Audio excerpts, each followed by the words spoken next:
and their village would vanish from every map. Some forgot about that nowhere place at the foot of the valley altogether, even me, until, of course, I was made to remember, not by anyone living, but by a dead man. Part 1. How the Matter Arose. A house is never still in darkness to those who listen intently. There is a whispering in distant chambers. An unearthly hand presses the snib of the window, the latch rises. Ghosts were created when the first man woke in the night. J. M. Barrie, The Little Minister. Chapter 1. The Revenant. October 1978. I am haunted by a man who told stories for a living.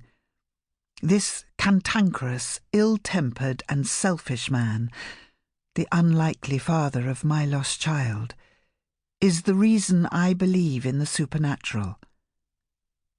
I know now that death is not the end of life, and I know spirits walk the earth because of Harry Price. I saw him tonight. Not in the flesh, that couldn't have been. My old companion's tombstone is already leaning and choked by ivy.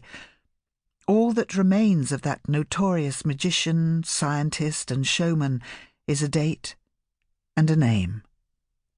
And yet, I saw him. A woman in her mid-70s should be able to tell what is real and what is fantasy, but as I sit here at my desk, my fingers stiff and painful and swollen from arthritis, an icy coldness creeping up my legs, I have reached a conclusion. Some stories are never finished. Some voices insist on being heard, even after death. Harry Price's voice is one of them. Here's what happened. Shortly after 9 o'clock, I was in the kitchen at the back of our cliff-top cottage, preparing to wash the dinner dishes. Vernon, my husband, was next door in the living room, listening to music on the radio. Karen Carpenter was singing, her floating voice reminding me that we had only just begun. The song raised a smile, which quickly contorted into a grimace, for as I plunged my hands into a cloud of soapsuds in the sink, I caught sight of a flickering light through the window, and my stomach became sickly tight. The flickering light was moving, bobbing out of the thick darkness towards me. I stood in rapt stillness at the sink, looking at the light with an escalating sense of dread. I wanted to leave the room, but felt strangely compelled to stay. It didn't occur to me that there might be some mundane explanation for this light, perhaps someone with a torch roaming the fields. I just instinctively knew there was something unnatural about it. But it wasn't the light that made me gasp for breath. What did that was the naked light bulb overhead, buzzing suddenly, flickering as if from a surge of power. I looked up at it, and it exploded. Instinctively, I flung my hands upwards to protect my face from the shower of glass.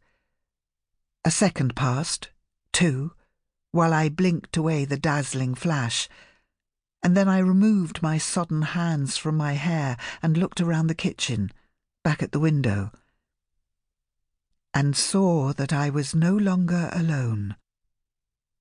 A dark form was in the window pane, brooding just over the reflection of my right shoulder.